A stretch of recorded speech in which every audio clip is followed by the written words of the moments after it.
नमस्कार।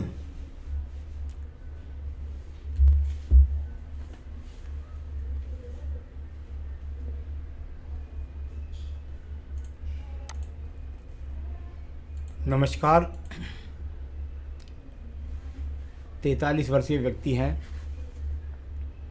जिनकी हस्तरेखाओं को मैं यहाँ पर पढ़ने जा रहा हूँ। किस किस प्रकार से रेखाओं की गतिविधि उंगलियों पर चलती हैं, पर्वतों पर चलती है, रेखाओं में चलती हैं, इन सबको मैं बताने वाला हूँ। सबसे पहले बात कर लेता हूँ मैं आपकी सबसे छोटी कनिष्ठा उंगली के बारे में, जो सूर्य की उंगली के प्रथम पर्व तक पहुँच चुकी है।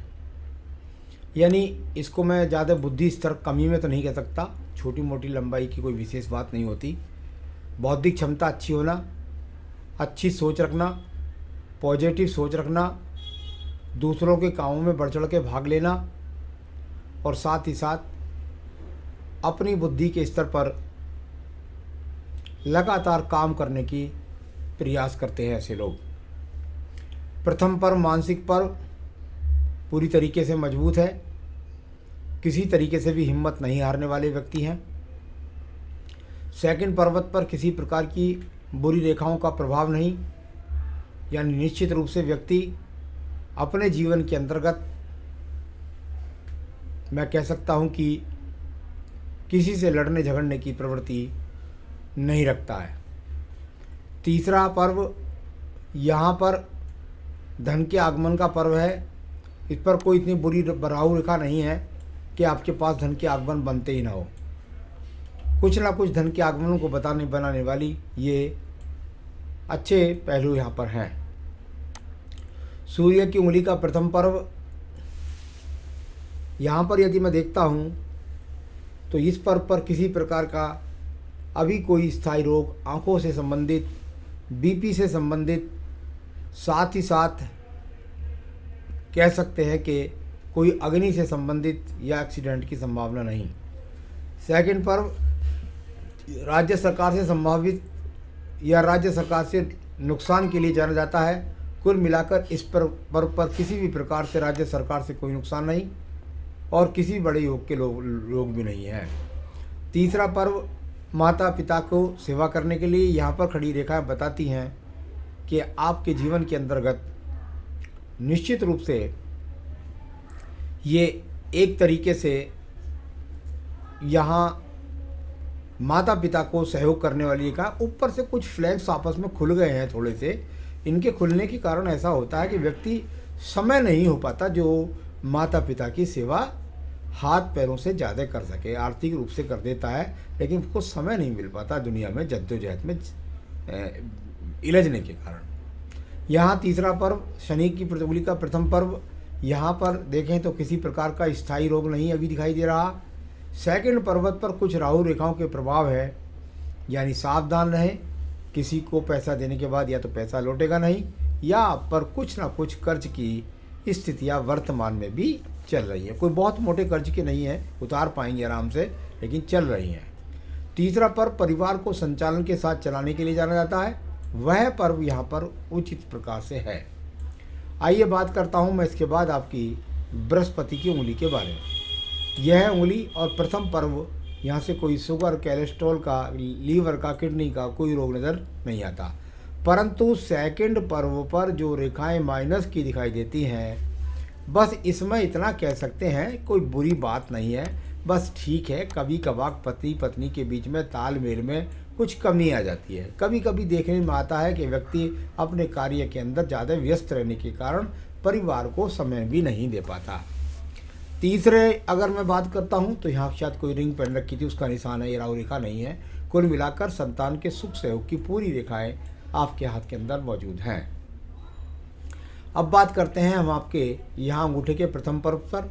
किसी भी प्रकार से इस पर्व में अगर मैं देखता हूँ तो कोई इतनी किसी के लिए भूख नहीं है कि या चरित्र में खराब होने का कोई भी संकेत नहीं है। तो ये अपने आप में अंगूठे की लंबाई भी ठीक है, पर्व भी ठीक है। सेकंड पर्व तर्कशक्ति का है, यानी कुल मिलाकर ऐसी बहस भी कर लेते हैं, गलत बातों को हाँ में हाँ नहीं करते। आइए बात करता हूँ मैं आपके यहाँ पर बुध पर्व के बारे में। बुध का पर्व एक ज्ञान की रेखा तो आपको ये मिली, दूसरी यहाँ पर मिली, तीसरी यहाँ पर मिली। कुल मिलाकर एक हल्की सी बीमारी का थोड़ा डाउन है, पति पत्नी के बीच में थोड़ा वैचारिक मतभेद, और कुल मिलाकर के धन के आगमन वर्तमान में भी आपके पास में मौजूद है। तो ये कोई पर्वत बुरा नहीं है, ऐसा पर्वत किसी को कर्जदार नहीं बनाता। ये सब अच्छी रेखाओं के रूप में ही मानी जाती हैं। यहाँ पर सूर्य के पर्व के बारे में बात करता हूँ। बहुत बेहतरीन का ट्रायंगल बना करके और ये रेखा बन गई।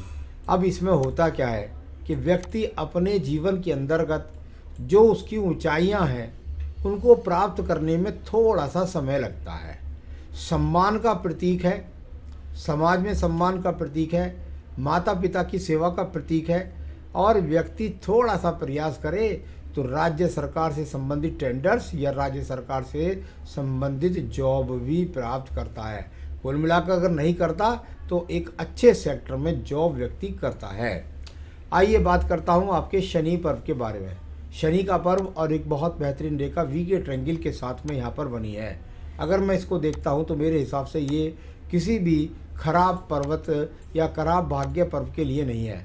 इसमें अगर कभी है तो वो ये है कि ये पर्वत थोड़ा सा दबा हुआ है। दबा हुआ पर्व और भाग्य पर्व में बनी हुआ चित्र यानी इस बात को बताता है कि व्यक्ति के पास जो धन है वो एकत्रित नहीं होता, आने से पहले उसके साधन खर्च करने के बने रहते हैं। तो ऐसी स्थिति यहाँ पर ज़रूर है। धन के आगमन तो है परंतु खर्च भी बराबर लगा रहता है। आइए बात करता हूँ, अभी ये बहुत मजबूत रेखाएं आगे आगे बन जाएंगी। और अब बात करते हैं आपके बृहस्पति पर्व के बारे में। जहाँ चतुर्भुज बना व्यक्ति को पैतृक संपत्ति मिलती है या पैतृक मकान मिलता है, इस तरह का संकेत यहाँ पर दिखाई पड़ता है। साथ ही साथ कुल मिलाकर बृहस्पति अच्छा ही है, पत्नी भी मिलेगी, संतान सुख सहयोग भी मिलेगा। धन के लिए भी कोई विशेष रूप से ज़्यादा किसी के आगे हाथ नहीं पसारना पड़ेगा। आइए बात करते हैं आपकी हृदय रेखा के बारे में।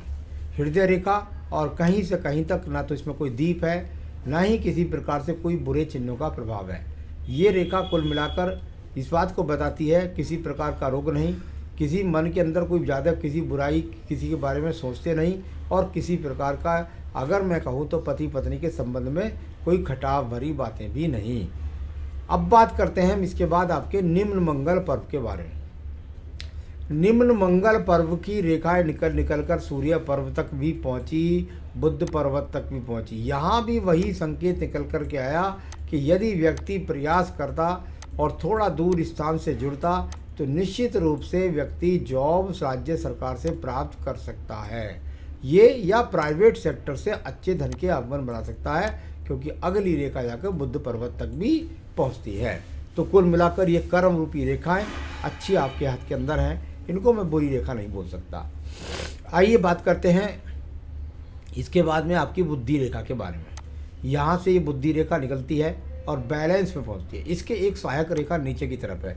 ये जब रेखा इस तरह से गैप होती है तो ऐसा व्यक्ति कुछ वाणी पर कभी कभी नियंत्रण नहीं रख पाता है, भाषा शैली में थोड़ा सा कठोर होता है, और कुल मिलाकर कभी कभी गलत निर्णय ले जाता है, जिसके कारण फिर बाद में वो पछताता है। तो इस बात को आपको विशेष रूप से ध्यान रखना है कि जल्दबाजी ना करें और बहुत सोच समझ करके अपना कदम बढ़ाएं। जो घर के बड़े हैं, बुजुर्ग हैं, उनको साथ लेकर के चलें, उनसे सलाह लेकर के चलें। तो बुद्धि रेखा अच्छी है, बस थोड़ा सा इसमें कमी है। द्वितीय मंगल पर्वत झगड़े झंझट कोर्ट कचहरी मुकदमे के लिए जाना जाता है। यहाँ पर कोई भी झगड़े झंझट कोर्ट कचहरी के संकेत नहीं है। नीचे के चंद्र पर्वत पर किसी प्रकार के अवसाद की रेखा नहीं है, कोई डिप्रेशन का योग नहीं है, किसी प्रकार से जल से व्यक्ति डरता नहीं है, गहरे जल से, और साथ ही साथ मन से पवित्र है, किसी के बारे में बुरा सोचता नहीं है, मन पर बहुत ज़्यादा भारी बोझ लेकर चलता नहीं है। तो इस तरह का यहाँ पर दिखलाने वाला ये संकेत। आपकी बुद्ध रेखा के अंदर एक बहुत अच्छी बात है कि उसका शुक्र उस पर्वत से कहीं ना कहीं इन्वॉल्वमेंट बना हुआ है, यानी यदि आप चाहें तो पत्नी से भी काम या सहयोग ले सकते हैं, एक बात। दूसरी बात, आने वाले समय में संतान से बहुत अच्छा सुख सहयोग मिलेगा। और तीसरी बात यह है क्योंकि ये शुक्र पर्व से निकली है और आपके बुद्ध पर्वत की तरफ जा रही है, यानी आने वाले समय में निश्चित रूप से आप अपने साधनों को और बढ़ा पाएंगे, बिक्री नहीं करेंगे साधनों की, उसमें कुछ ना कुछ बढ़ोतरी ही करेंगे। अब बात करते हैं इसके बाद में हम आपकी भाग्य रेखा के बारे में। भाग्य रेखा बिल्कुल मणिबन से मिले तो मैंने हजारों एपिसोड में कहा कि ऐसा व्यक्ति परिवार को साथ लेकर चलता है, एक बात। दूसरा, ऐसा व्यक्ति कुल मिलाकर अपने जीवन के अंतर्गत निश्चित रूप से यहाँ भाग्य रेखा कहीं ऐसी खराब नहीं है। जो आज की स्थिति है उससे कभी भी नीचे जाने की कोई स्थिति खराब नज़र नहीं आती। कुल मिलाकर के आपकी भाग्य रेखा यहाँ पर अच्छी है और बाकी सवालों में मैं आपको जवाब दूंगा। तो यहाँ परिवार को साथ लेकर चलना, कुछ पैतृक संपत्ति मिलना, परिवार के प्रति, लोगों के प्रति अपनी जिम्मेदारी को साधना, ये सब अच्छी क्वालिटी इस आपकी भाग्य रेखा के अंदर है। और व्यक्ति बहुत कम उम्र से ही पैरों पर अधिकतर मैंने खड़े होते हुए देखे गए हैं। संसाधनों का पर्व शुक्र पर्व, कोई रेखा ज़्यादा काट कर अंदर नहीं जाती है, भले ही यहाँ जालियाँ बनी हुई हैं, यानी चतुर्भुज टाइप का, जैसे आप कोई जाली बोल देता हूँ मैं इसे, अगर ये बन जाती हैं तो बस ये कह सकते हैं भाई संसाधन जो है उसके लिए व्यक्ति अपने आप में अच्छा नहीं महसूस करता और अच्छे लग्जरियस जीवन चाहता है। लेकिन ये कोई बुरा क्षेत्र नहीं है। आपकी आयु रेखा की यदि मैं बात करता हूँ तो बहुत सुंदर स्वरूप यहाँ पर आयु रेखा का भी है, जो बिल्कुल पूरे मणिबंध को घेर देता है। ऐसी आयु रेखा 84-85 वर्ष से कम नहीं होती। तो ये सब रेखाएं मैंने एक तरह इनका पढ़ने का एक प्रयास किया है। और मैं थोड़ा सा आपको सवाल पर जाता हूँ। मेरा कोई काम टाइम पे होता नहीं है, होता है बट काफ़ी लेट होता है। जब आप इस बात को करते हैं तो देखिए, सारी जात की रेखाओं को मैंने पढ़ा, उसमें देखने के बाद मैंने इस बात पर मैं पहुंचा हूं कि कभी कभी आप आवेश में आ जाते हैं। तो आवेश में नहीं आना। एक बात तो ये, जल्दबाजी नहीं करनी है, निर्णय को आराम के साथ में लेना है। किसी भी प्रकार से अगर मैं कहूँ तो ये व्यक्ति कोई इतना बुरा नहीं है कि किसी के बारे में ज़्यादा बुरा सोचता हो। हाँ, कुछ आदमियों का भूख काल ऐसा होता है कि उसको समय पर काम ना होकर के थोड़ा सा समय लग जाता है।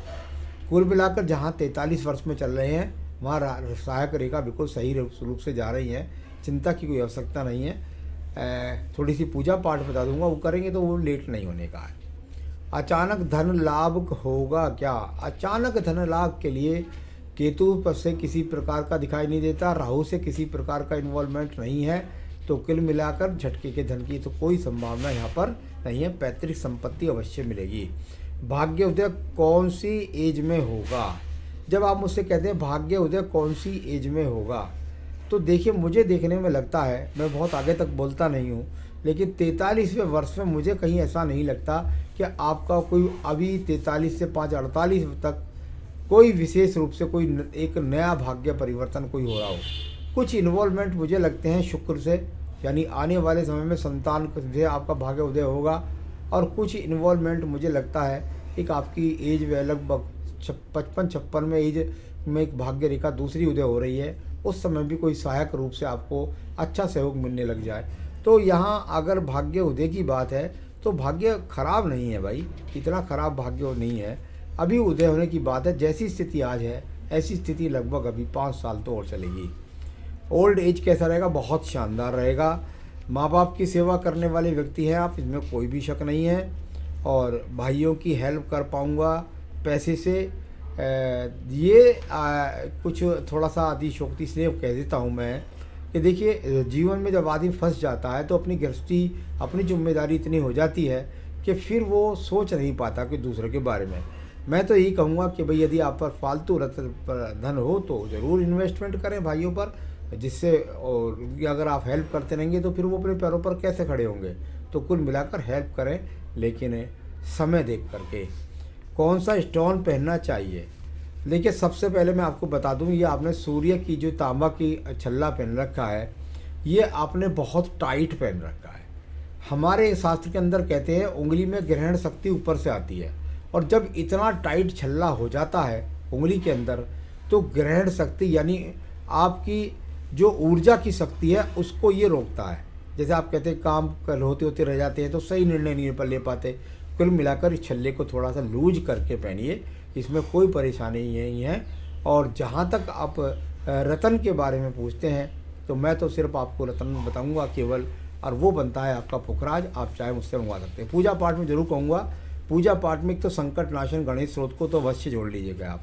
संकट नाशन गणेश स्रोत को पाठ करिए, और साथ में ओम ब्रह्म बृहस्पति नमः, इसकी 5 माला 3 माला 5 माला का जाप भी करें, और साथ में पढ़ें आप रुद्राष्टकम।